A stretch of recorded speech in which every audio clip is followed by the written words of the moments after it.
Hi everyone, welcome back to the Today in True Crime and Portraits podcast. I'm your host, Jane Flowers.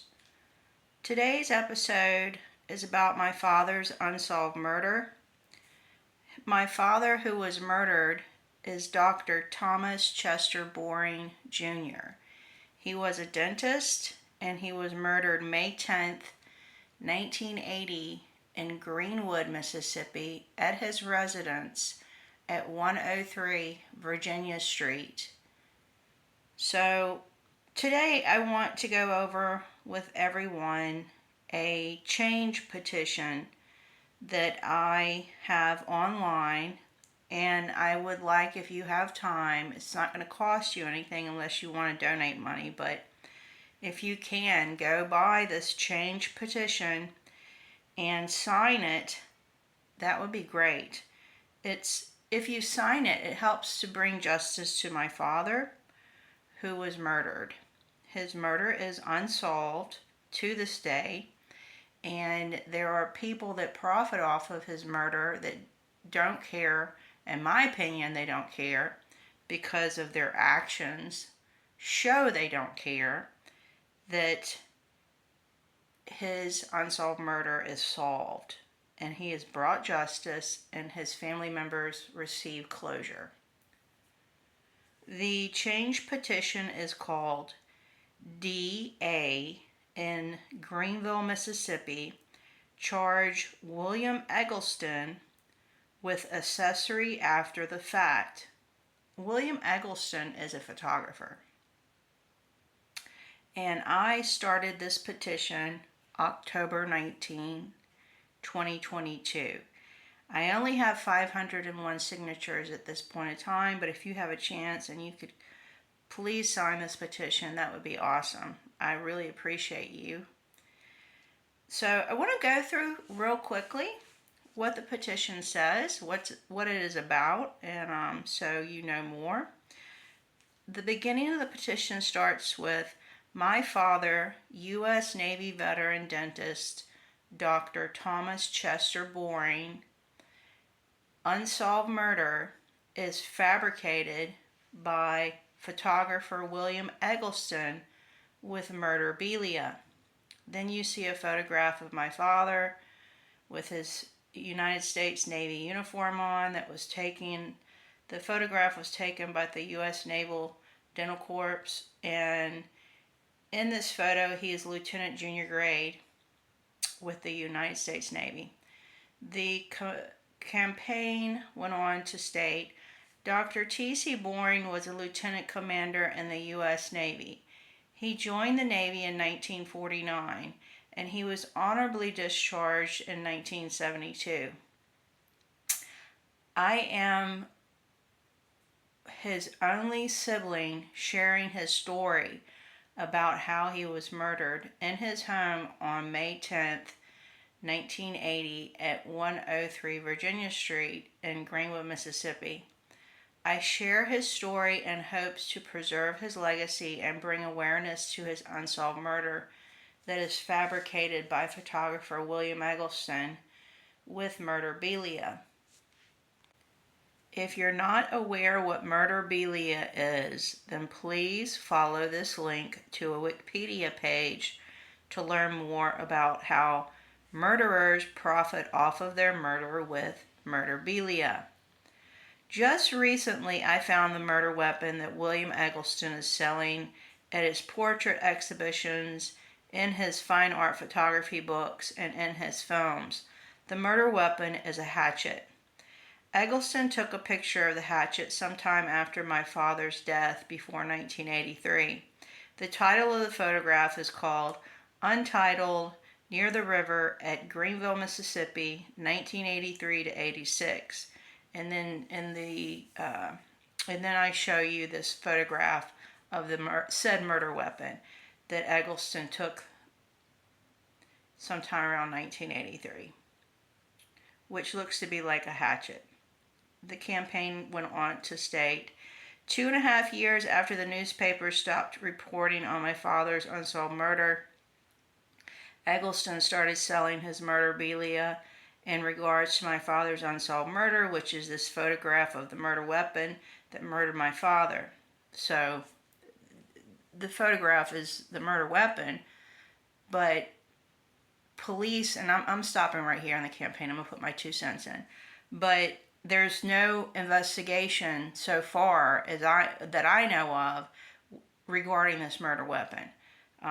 And Mississippi Bureau of Investigation are investigating his unsolved murder, but I haven't gotten clarity with them at all if they're even looking into this murder weapon, which is disturbing in itself. Okay? So the campaign went on to state, "It is a fact. No murder weapon was ever recovered from the burnt out remains of my father's home that was set on fire with him in it. As well, Eggleston has 2 different claims as to where my father was murdered with his photograph he took of my father at 508 MacArthur Street in Greenville, Mississippi, before February of 1971, called Untitled T.C. Boring 1972. Eggleston claimed in London at his portraits exhibition in 2016 at the Curators Tour National Portrait Gallery, William Eggleston's portrait exhibition with curator Philippe Proger, my father was murdered where he took the photo, Untitled T.C. Boring 1972. Below here is Untitled T.C. Boring 1972. Eggleston would later claim in an essay called Perfectly Boring, published in Oxford American Magazine, located in Little Rock, Arkansas, my father was not murdered where he took the photo, Untitled T.C. Boring 1972. So I'm going to stop for a minute and give a little clarity on what I'm trying to explain here is that there's an essay published, and it was published in 2018 or sometime in March. I think it's like March 13th, 2018. And this was about 2 years after Eggleston's portrait exhibition that he had in London in 2016, where in London he stated my father was murdered where the photograph Untitled T.C. Boring 1972 was taken. And he's doing this for money now. All this, anything involved with my father's unsolved murder is done for money regarding Eggleston and his family members that run the Eggleston Trust. Eggleston would later claim in an essay called Perfectly Boring. Okay, so he claimed in this essay, Perfectly Boring, that, let me read it to you. In his small house on MacArthur Avenue, Boring had constructed a counterculture all to himself. He painted the master bedroom a dark red. The living room largely lacked furniture, while the rest of the house was filled with broken appliances and junk. There was rarely food in the refrigerator, and the cabinets too were empty. Visitors to the house remember purplish lights and the constant smell of burning incense. This period of Boring's life is memorialized in the most jarring photograph included in the seminal William Eggleston's Guide, the first solo collection of color photography ever published by Museum of Modern Art. It's a portrait of sorts of Boring in his bedroom, his bed unmade, a cigarette dangling ash from the dresser, a large oxygen tank stands propped up in the corner. You can make out a few words scrawled in the back on the walls, tally-ho, Mona, and God. The photo stands out bluntly among shots of dirty roads, southern gentry, Boring standing nude in a bewildered his red room, Michelangelo's De Recast Southern Acid Freak. Okay, well, the Southern Acid Freak and Michelangelo's De Recast Sorbet is just another defamatory claim that was made about my dad. I mean, there's multiple false allegations and claims made throughout the essay. It's really sickening. I wrote a book about it called Perfectly Boring, and it's a review of this essay. And I tell you what, so it's just sickening. It's full of lies and everything. So he claims that in London in 2016, William Eggleston with curator Philippe Proger, and Philippe Proger had a mini curators tour, and he claimed in the mini curators tour, and you can see it on YouTube, that my father was murdered where Untitled T.C. Boring 1972 was taken. which is a lie because the photograph was not taken at 508 MacArthur Street. But, I'm sorry, because it was a lie because the photo is taken at 508 MacArthur Street in Greenville, Mississippi. So, in Perfectly Boring, the essay that was published in Oxford American Magazine, that was the author of the essay is William Stephenson, who blocked me on social media. He refuses to speak to me. Well, so is William Eggleston. His family members, they refuse to speak to me. They are the scum of the earth. They are, in my opinion, trash. The trashy people who really just don't give a shit about bringing justice to this so-called friend of photographer William Eggleston. Instead, they're just going to profit off his unsolved murder with lies. That's more important to them. Trashy people. You can't get any lower than that. So anyway, in Perfectly Boring, the essay, it says, in his small house on MacArthur Avenue, like I just said. So they're claiming Untitled T.C. Boring 1972 was taken in his small house on MacArthur Avenue, okay? So his house, my dad's house at 103 Virginia Street, was way smaller. And the house on MacArthur Street had a swimming pool, and it was a lot larger, so I don't know what they're talking about small. But anyway, so there you have it. There's two different claims as to where my father was murdered, that Eggleston and his family members, because they run his Eggleston Trust, his two sons and his daughter, they run his business. They are very aware of what they're doing with my dad's unsolved murder with their dad. But anyway, so two different claims as to where my father was murdered. And Eggleston and his family profit off of these two different claims. Social media outlets refuse to bring awareness to this. They refuse to point these very sensitive and serious issues out and be like, hey, look at what these people are doing, because they don't want to point it out. They don't want to bring bad publicity to the Egglestons, okay? And that's sad in itself. That's just really fucked up. Excuse my French. I might cuss sometimes, so if you don't mind, excuse my French. So let me move on in the my change petition. There are 13 photographs Eggleston took of my father that I'm aware of in his home at 508 MacArthur Street in Greenville, Mississippi, that he uses as his murderabilia in regards to my father's unsolved murder and life. So when I mean aware of, the Egglestons don't want to show me any photos that photographer William Eggleston took of my father and his home. They don't want to physically put them before me. But they will put these photos before very famous people like Stella McCarthy, Paul McCarthy. I mean, I can go down the list. David Lynch. I mean, if you got money and you're famous and you want to help bring, I mean, these people help them make money. They do. And you know how they do it? I'll give you a good example. Stella McCarthy there's articles out with her showing her London studio with the walls are covered with photographs taken of my father's home, and it's just like fucked up. It's really fucked up because I write about, publish books. I have this podcast. They're all aware. They know. They don't say they don't know. They know, because I'm very loud. I'm very vocal about what's going on with the Egglestons and their rich buddies, their elite buddies that are aware. They are aware, okay? Don't say they aren't, because they are. They know, okay?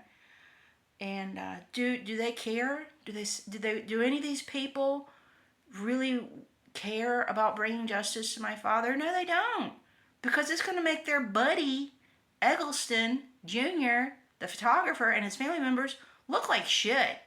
Really look like shit, because the truth hurts. It hurts them too much. It really does. Okay, so moving on. Eggleston also fabricates my father's career in the military in the essay Perfectly Boring, stating he was in the Korean War when my father was never in the Korean War. Eggleston also made defamatory and false comments about my father's life and unsolved murder in the essay Perfectly Boring. Multiple false allegations and defamatory claims too. Eggleston signed and received a letter from me in 2019, yet he still to this day refuses to speak to me.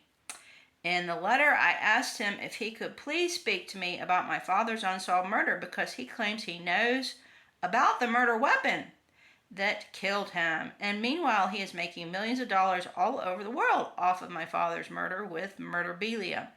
1.5 years after the newspapers stopped reporting on my father's unsolved murder, then Eggleston started selling his Murderabilia in regards to my father's unsolved murder around 1983 with his photograph untitled Near the River in Greenville, Mississippi, 1983-86.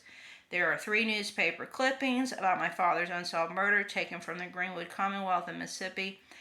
Below are the 3 newspaper clippings. There are 3 newspaper clippings about my father's unsolved murder. Okay, so here they are. There's three newspaper clippings. The first one says Dr. Tom Boring dies in house fire, May 11th, 1980, Sunday. And it goes on. It says police investigation of Boring death continues. That's the second one. And then the third one was Dr. Tom Boring's death still under investigation.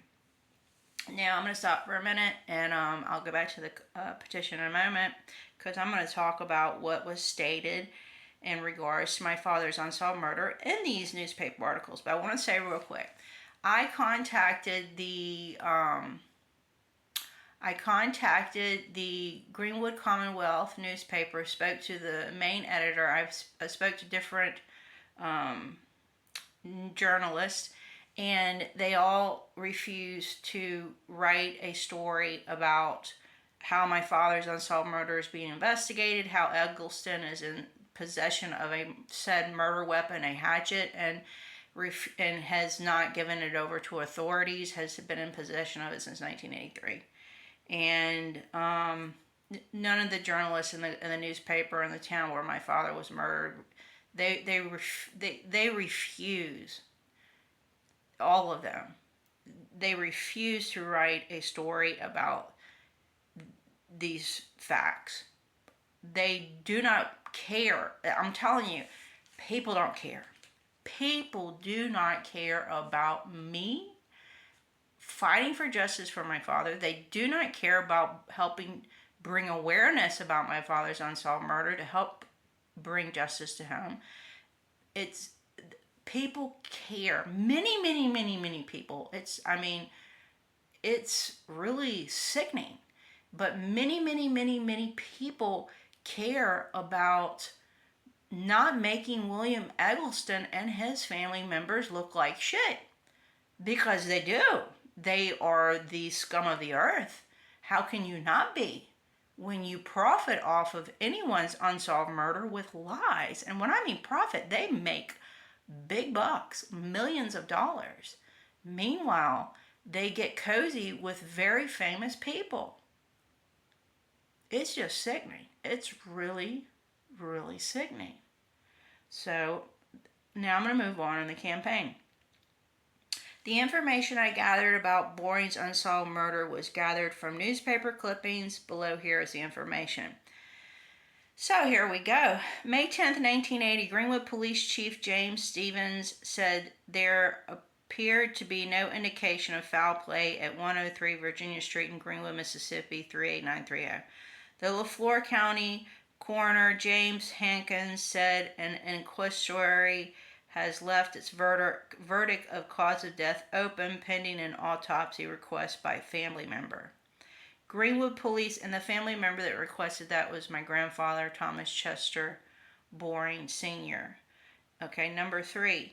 Greenwood Police Chief and Fire Commissioner Eddie Ambrose reported to the newspaper on Boring's murder. Ambrose said Boring's body was found in a sitting room behind his bedroom. Number 3, fire station in Greenville, Mississippi put out the fire at his home. A pumper from fire station number 2 also answered the call. The official cause of death is smoke inhalation per Leflore County Coroner James Hankins following the result of an autopsy. Pathologist's report of the autopsy revealed numerous wounds about the head, including a fractured skull and possible broken jaw. Ambrose said in his opinion the debris removed from Boring's body could not have caused the injuries the pathologist found during the autopsy. Ambrose said the cut on Boring's forehead could have possibly come from a fall against a nearby windowsill, hitting his head on the windowsill, then falling back into the room, attempting to get out of the fire. Ambrose surmised the fire had been burning 45 minutes to an hour before it was discovered by 2 passerbys, and an alarm turned on at 3:28 a.m. The fire captain noticed a blue blaze coming out of a room, and then he immediately shut off the natural gas at the meter, putting out the blue blaze in Boring's home. Materials were sent to the Mississippi Crime Laboratory in Jackson. Fire Marshal Maxie Ellis wrote a letter to Ambrose as to where the fire began and the cause. Ambrose stated in his opinion, based on 11 years of service as a criminal investigator with the military police, he didn't think the material found on top of Boring's back could have caused the damage to Boring's head, which the autopsy revealed. The Greenville Police Department worked on the case. Reviewing the autopsy, it appeared Boring had been attacked. His apparent assailant was left-handed, as much damage of his head was on the victim's right. An autopsy at Greenwood Leflore Hospital performed by Donald E. Pierce revealed Boring had recent injury to the skull fracture of the right side, scalp lacerations, and multiple contusions on both sides of his head and on the forehead. He also noticed extensive 2nd to 4th degree burns. Dr. Pierce noticed on his death certificate that Dr. Boring had died from a homicide. Below is the back of Dr. Boring's death certificate. So you see that in this campaign that I set up. If you go to the campaign, you can see the back of his death certificate that states he has cuts and contusions on his forehead and probable homicide. And moving along now. Number 19, Police Chief James Stevens refused to term the incident a murder, although he said at one time investigation turned up a prime suspect. An investigation by the State Fire Marshal's office revealed that arson was possible. Ambrose believed the fire began in the living room because there was a big hole in the floor. The last 2 people to see Boring alive were 2 crooks across the street at a restaurant. Back up.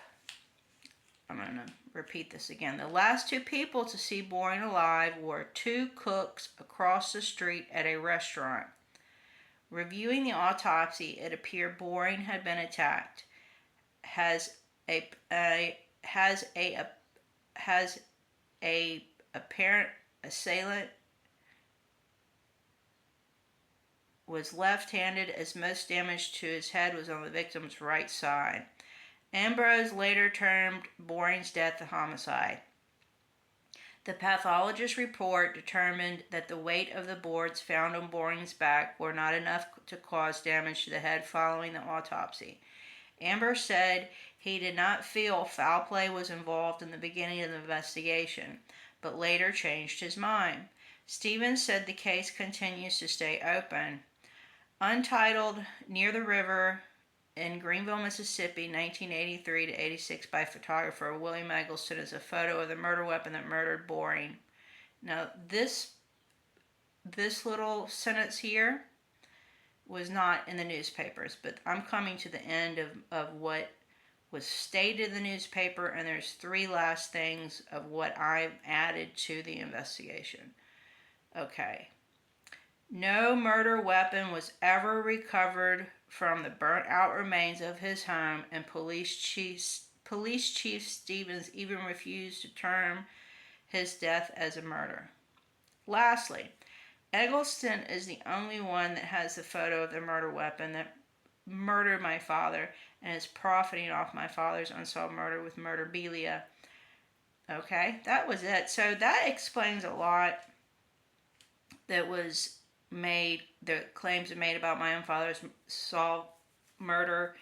And I think those claims are really important when it comes to helping solve his unsolved murder. And if you read this change petition, you might even be able to help solve his unsolved murder. How cool would that be? And your signature is greatly needed. So I'm going to wrap this up. This is what it states in the campaign. Our family needs closure. We need the District Attorney's Office in Greenville, Mississippi to charge Eggleston Jr. with accessory after the fact for the murder of U.S. Navy veteran dentist Dr. Thomas Chester Boring of Greenville, Mississippi. You're welcome to call the District Attorney's Office in Greenville, Mississippi at the phone number 662-378-2105 and ask them to please charge Eggleston with accessory after the fact in regards to my father's unsolved murder. Who is the third party he met with that brought the murder weapon to him to photograph? The third party should also be charged with murder and brought the murder weapon to Eggleston Jr. This is not in the campaign, but I should add this stuff. I probably will. But Eggleston Jr. was in Kenya when my father was murdered, and when he got back to the United States from Kenya in 1980, during the time when my father was murdered, he acquired this so-called murder weapon, a hatchet, from a third party. And I don't know who the third party is. Eggleston Jr. doesn't say in any of his work or films or portrait exhibitions who this third party is. Maybe his business partners know because they work with him. Maybe he's mentioned it to one of his business partners. So, back to the campaign. Is this third party person also receiving money from Eggleston? And the money he makes off his Murderabilia and the sale of the photograph of the said murder weapon? Is he receiving money? Is he getting paid because he gave him the murder weapon? Would like to know this. My family has many questions like this that need answered. We need and want closure as well. My father deserves justice. Sign the petition to help bring justice for Dr. Boring and his family who suffer every day not knowing who murdered my father. Thank you for your report. Justice for Boring. So that's it. You can support this case, and then I have an update with the Greenwood Police Department and MBI cold case unit have reopened Dr. Boring's cold case. So let me talk for a moment about that. So Mississippi Bureau of Investigation cold case unit are investigating my father's unsolved murder, but the Greenwood Police Department Detective William Eggleston lied to me and told me August 14th by email, and he opened an investigation around the first week of July regarding my father's unsolved murder. So, crooked Detective William Eggleston with the Greenwood Police Department, and he's as crooked as they come. And those kind of people, those officers are also dangerous. If they want, they can shoot you and sometimes get away with it. Yeah, crooked cops. So William Eggleston said he told me verbally, I found items in storage regarding your father's unsolved murder, and I can't get any information from him other than that. He dodged me. He lied to me multiple times, stated he would call me and he would email me, and he told his secretary to tell me this. And then a month and a half go by, and August 14th of last year, he closed the investigation of my father's unsolved murder. He claimed to me by email that there was no crime being committed and with my dad's unsolved murder. So in other words, I'm assuming when he meant that my father was not murdered. He wouldn't speak to me during the investigation. He would not talk to me except for like maybe once or twice. That was it.